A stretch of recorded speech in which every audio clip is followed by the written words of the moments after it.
É isso aí, pessoal. Mais uma sexta-feira que chega e com ela chega também o nosso vídeo de leitura de mercado através das lentes dos ETFs. Muito prazer, meu nome é Anderson Moreira, eu sou head de conteúdo aqui na Dex e vamos para mais uma semana de leitura de mercado. Vamos ver o que os ETFs estão contando de história para gente.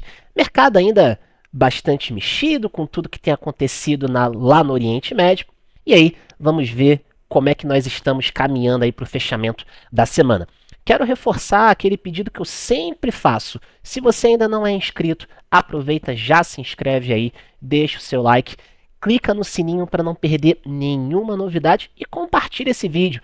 Nos ajude a espalhar a palavra dos ETFs aí por esse Brasil afora. Pessoal, sem mais delongas, então vamos lá. A gente já começa olhando aqui para Equity Brasil, os nossos 3 representantes, os 2 da BlackRock e o ETF de dividendos da Itaú Asset. A gente já vê quedas aqui bastante expressivas. Na semana, mercados reagindo ainda com muita volatilidade a toda essa incerteza sobre cessar-fogo, sobre bloqueio lá no Estreito de Hormuz. Até saiu uma matéria aqui na Reuters comentando, né? Em 24 horas, somente 5 navios passam pelo estreito. Algo que na média fica ali em torno de 140, 150 navios. A gente só tem 5, então um percentual bastante baixo. Evidente que isso acaba também gerando ali uma certa pressão aqui no preço do Brent. Então, todo esse ambiente de volatilidade acaba sendo traduzido ali numa saída de ativos de maior risco, tá bom? Então, Equity Brasil sofrendo aí nessa semana, quedas bem pronunciadas. No acumulado do ano, nós temos ainda resultados bem interessantes no BOVA, no Small, no Divo, tá bom? Apesar da queda aqui da semana. Quando a gente olha para Equity fora do Brasil, o World 11, o ETF da Investo, uma queda na semana aqui de 0,70%, o acumulado do ano, uma queda de 4%, e VVB11, S&P 500 aí, o ETF da BlackRock, uma alta modesta, 0,26% na semana, e uma queda bastante expressiva aí no acumulado do ano, próximo ali a 6%. Vale a gente reforçar aqui, tá? Esses ETFs, por mais que você tenha ali mercado americano, mercado global indo bem, a gente tem uma outra variável que influencia aqui, que é a cotação do dólar, tá bom? Então a gente está num período aí de dólar lateralizado, virando para queda, tá? Então, por mais que a gente tenha, e a gente está numa temporada de balanços, inclusive, lá nos Estados Unidos, já no mês que vem a gente já começa a temporada de balanços de primeiro trimestre aqui no Brasil, tá bom? Então a gente até vai acompanhar também esses números, vamos ver como é que toda essa dinâmica geopolítica tem impactado aí nas empresas, tá? Mas é evidente que quando eu tenho aqui esses 2 ETFs, eu tenho essas 2 componentes. Eu tenho tanto o desempenho das ações que estão na cesta e eu tenho também a componente do dólar. Então, se eu tenho um dólar lateral ou em queda, isso também acaba prejudicando a cotação aqui desses 2 ETFs ou de qualquer outro ETF que tenha ali essa variável do câmbio associada, tá bom? Então, Equity fora do Brasil, no acumulado do ano, os 2 ativos de referência, fechando aqui no campo negativo. Quando a gente olha para renda fixa, LFTS 11, o ETF de LFT da Investo, na semana 0,15, acumulado do ano aqui 4,34, B5P211 e B5M, inflação curta, inflação longa, a gente tem aqui na semana resultado negativo, o IB5M11 com resultado mais negativo, e essa dinâmica a gente já explicou no outro vídeo anterior.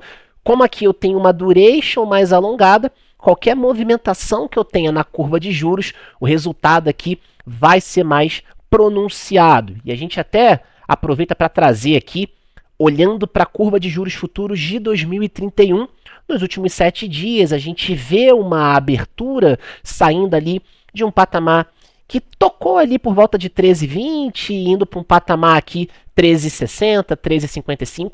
Então, esse movimento de abertura de curva de juros futuros, quando eu tenho uma duration mais alongada, isso gera ali uma marcação a mercado mais intensa, mais negativa. Então, é evidente que um ETF com uma duration mais alongada sente mais esses efeitos do que um de duration mais curta, como é o caso do B5P211, tá bom? Então, por isso, essa diferença aqui, a abertura de curva vai gerar ali efeitos bem diferentes de acordo com a duration. No acumulado do ano, os dois ali com resultados próximos a 5%. Hash 11 praticamente no 0 a 0, o ETF aí de criptoativos da Hashdex, uma alta aqui na semana de 0,10, um acumulado no ano ainda bastante negativo, menos 22%. Gold 11, uma queda bastante pronunciada aqui, a maior queda da semana, menos 3,10%. No acumulado do ano, uma nova reversão para queda, uma queda aqui de 1,45%.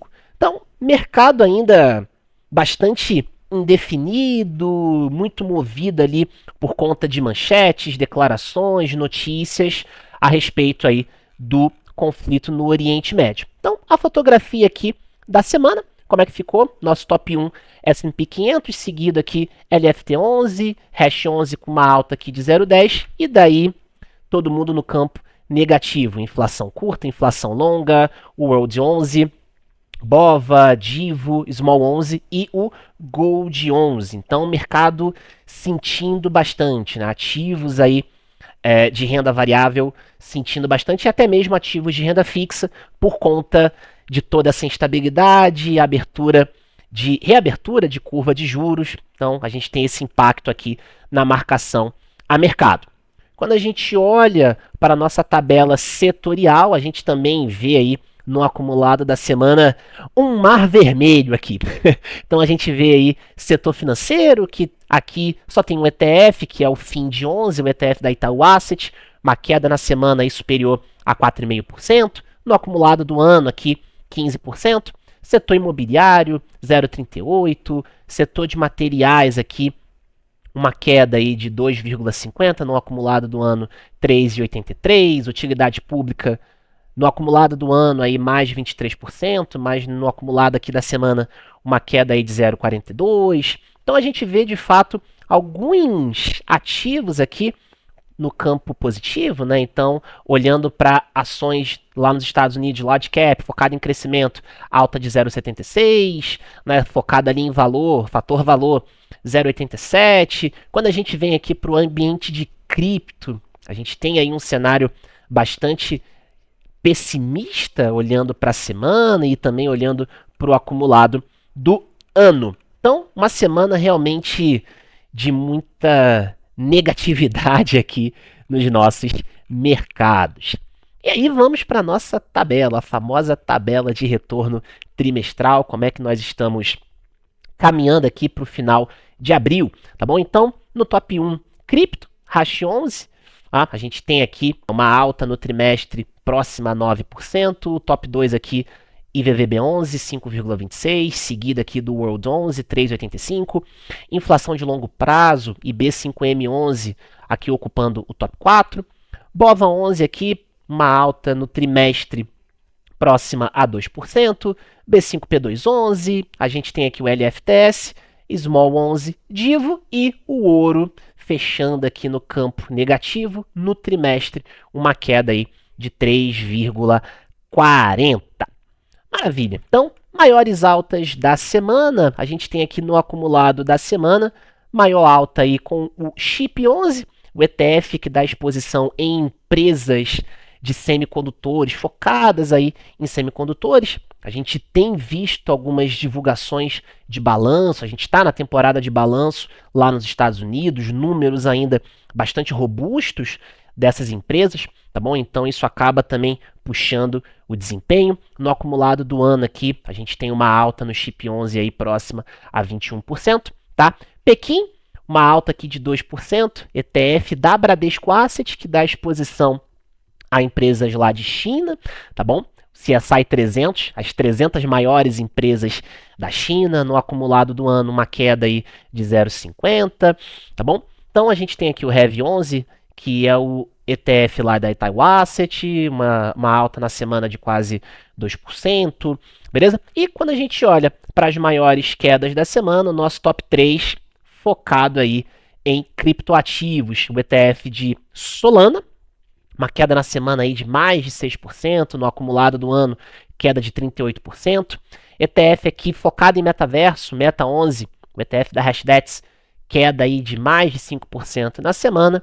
E o ET11 ETHE, ETF de Ethereum, também da Hashdex, com uma queda de 5%, no acumulado do ano aí, uma queda superior a 29%, tá bom? Então a gente tem aí quedas realmente bastante expressivas, tá? O nosso top 3 aqui na semana, focado ali em criptoativos, tá? No acumulado do ano, maiores altas, útil 11, o ETF da Investo focado em setor de utilidade pública, seguida aqui pelo SHIP, tá? O SPUB, ETF do Safra, que olha para empresas estatais, PIB, nosso primeiro ETF, o ETF de BRX50 da Itaú Asset, aqui no top 4, CMDB, que é o ETF de ações ali, empresas voltadas para commodity, o ETF do BTG aqui, fechando o top 5, com alta aí superior a 20%. Nas quedas, nas maiores quedas acumuladas do ano, como a gente já mostrou no relatório da semana passada, muitos ETFs aqui que estão com foco em ativos digitais, tá? Seja finança descentralizada, seja ativos específicos, criptoativos específicos. Então a gente vê aqui o QDeFi, a gente tem o QSOL, o Solana, o Web3, o Meta. Então, quedas aí superiores a 33%. Beleza? Então, realmente um ambiente de muita instabilidade, muita incerteza geopolítica, ativos de maior risco, metaverso, Web3, DeFi, criptoativos acabam sofrendo bastante aí com esse movimento. As pessoas querem portos mais seguros. Agora, vamos olhar para fluxo. Falamos então de performance, vamos olhar para fluxo. Como é que ficou aí o fluxo nos últimos 5 dias? Vamos ver quem teve mais captação, quem teve mais resgate. Semana positiva aqui. A gente teve uma captação aí líquida nos últimos 5 dias nos nossos ETFs, superior a 1,5 bilhão de reais. Mais uma vez aqui, renda fixa capitaneando esse processo de captação, uma captação superior a 1 bi de reais, ações, equity, aí tanto equity Brasil quanto equity internacional, uma captação próxima aqui a 500 milhões de reais. Nosso gráfico de janelas móveis, né, o nosso perfil aqui não tem mudado muito, né, dos últimos vídeos que a gente já produziu, tá? E aí, quero comentar um pouco mais aqui sobre essa tabelinha de fluxos mensais, tá bom? Então a gente está caminhando aí para o final de abril, fechando o primeiro mês aqui do segundo trimestre, e a gente vê aqui uma captação em abril bastante relevante nos ETFs de renda fixa, uma captação superior a 2,2 bilhões de reais, muito além do que a gente teve aqui de captação em equity, uma captação aí 6 vezes maior do que a gente teve aí de captação em equity. Então isso mostra que, de fato, o investidor brasileiro tem sido cada vez mais atraído para os ETFs de renda fixa. Se a gente olha a movimentação aqui, a gente tem uma janela de 12 meses. Quando a gente olha a movimentação aqui de maio até novembro, a gente tinha ali uma média de 300, 400, 500 milhões de reais de negociação. De dezembro para frente, a gente não teve uma captação que não fosse bilionária em renda fixa. Então a gente vê uma captação muito forte, novos lançamentos, novas teses sendo desenvolvidas, cada vez mais casas entrando na oferta de ETFs de renda fixa. Então isso mostra que realmente o investidor brasileiro tem sido cada vez mais atraído para os ETFs de renda fixa. Não à toa a gente tem números aqui bastante volumosos de captação. Então, vamos lá. Vamos olhar agora setorizado, começando por Equity Brasil. Quem foram aí os top captadores, tá? Top 1 aqui, o Small 11, o ETF de Small Caps da BlackRock, uma captação aqui de 174 milhões. BOVA 11, ETF de Ibovespa da Casa também, captação de 117 milhões. BOVV, o ETF da Itaú Asset, também focado em Ibovespa, 60 milhões de reais, BOVX. Do top 2 ao top 4 aqui, a gente tem aqui ETFs de Ibovespa, e o top 1 sendo o ETF de Small Caps. Fechando o top 5 aqui, a gente tem o Divo da Itaú Asset com uma captação de 21 milhões de reais. E aí a gente tem aqui alguns outros ETFs temáticos, tem aqui o High 11, que é um ETF High Beta do Nubank, com uma captação de 5 milhões de reais. Beleza, olhando para equity fora do Brasil. E aí, Tech 11, mais uma vez aparecendo aqui na nossa tabelinha de maiores captadores, captação aqui de 21 milhões, top 1, tá? O ETF da Itaú Asset. E VVB11, S&P 500, BlackRock, captação de 20 milhões. O Road 11, captação de 9. O SVAL, que é o ETF focado em small caps americanas, ETF da Investa, aqui captação de 3 milhões. E menores fluxos, a gente tem aqui o NASD 11, um ETF de Nasdaq 100 da XP Asset, com um resgate aqui de 21 milhões. E aí vamos lá, renda fixa, nosso principal motor de captação aqui nos ETFs, como é que ficou aí a semana? Nosso top 1, PACB, o ETF aí de inflação longa do BTG, captação de 115 milhões de reais. TD35, já é a terceira semana que o TD35 aparece aqui, pelo menos entre o top 3. Captação aqui de 82 milhões de reais, ETF aí de NTNB 35 da Itaú Asset. LFTB, que sempre aparece também aqui, pelo menos no top 3, captação de 60 milhões. NCDI, o ETF de CDI, aí, o ETF focado em LFT lá da Nuasset, captação de 54 milhões. PACG, que é o ETF de IMAB do BTG Pactual, 45. Então, mercado de renda fixa realmente com bastante volume. E de menores fluxos, a gente acabou não tendo o registro aqui no IMBB11. Criptoativos, os dois que acabam aparecendo aqui com maior frequência, BIT e HODL, captação de 2 milhões de reais no BIT, captação de 1 milhão de reais no HODL. Agora, olhando para ETF commodity não tradicional, que são aqueles ETFs que usam estratégia de derivativos, estratégia de dividendos sintéticos para pagamento de renda passiva. A gente tem aqui o Gold 11, captação aí de 14 milhões, SPY 11, o ETF de S&P 500 com pagamento de renda passiva lá da Buena Vista, 6 milhões de reais, e o QQQI 11, o ETF também aí da Buena Vista, focado em Nasdaq 100, com pagamento de renda passiva mensal. A gente tem aqui uma captação de 3 milhões de reais. League Table, vamos lá, o nosso documento que está aqui em consolidação, tá? Vamos olhar aqui para lançamentos e encerramentos, né? Então, nenhum encerramento tá registrado aqui. A gente já comentou que teve lá o encerramento do De Boa, não está registrado aqui, mas há 2 vídeos atrás nós comentamos sobre isso, tá? E aqui os lançamentos mais recentes que nós temos. Como eu falei, esse é um documento que a gente está ainda arrematando a tomada de dados, então ele já está conseguindo capturar aqui mais dos lançamentos que nós já tivemos, tá bom? Então a gente comentou na semana passada do Ivo, aqui agora aparecem os 2 ETFs de resultado impulsionado da Buena Vista, a gente tem o POSB, que é o ETF de LFT e NTNB longa da Galápagos, os ETFs aqui de pré-fixado, de vértices específicos lá da Itaú Asset, o PIPE 11, focado ali em infraestrutura energética, ETF também da Buena Vista. A gente também teve 2 lançamentos da XP, o LFTX e o LTBX, tá bom? Então, que não estão registrados aqui. Mas o que a gente observa é que, realmente, os últimos 3 meses, né, 2026 no geral, tem sido ainda assim um ano bastante aquecido para lançamento de ETFs. A gente já tem aí um pouco mais de 20 ETFs que já foram lançados em 2026. Então, realmente, a gente segue com toda aquela pujança que a gente viu.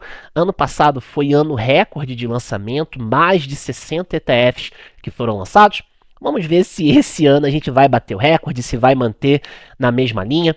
Vamos ver. Fato é que o mercado realmente está bastante aquecido, tem bastante movimentação, bastante tese nova e, de novo, né?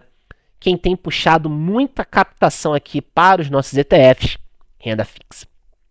Não à toa a gente vê diversos lançamentos aqui na League Table focados em renda fixa.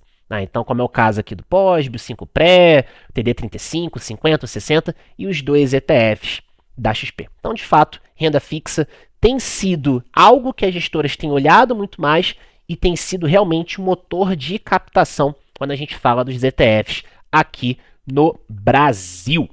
Excelente! Sendo assim, a mensagem está dada. Mais uma leitura feita, mais um comentário de mercado através das lentes dos nossos ETFs. Quero reforçar os pedidos que eu fiz no início do vídeo. Se você ainda não é inscrito, aproveita para se inscrever. Clica no sininho para não perder nenhuma novidade. Já deixa o seu like, compartilhe esse vídeo com toda a sua base de amigos. Nos ajude a espalhar a mensagem dos ETFs aí por esse Brasilzão. Galera, então, mais um vídeo concluído. Eu espero que vocês tenham gostado. Coloquem nos comentários sugestões, feedbacks, o que vocês querem que a gente explore aqui. Pode ter certeza que a gente está de olho, a gente quer melhorar cada vez mais a experiência para você. Combinado? Galera, muito obrigado pela tua atenção. Nos vemos num próximo vídeo. Um forte abraço.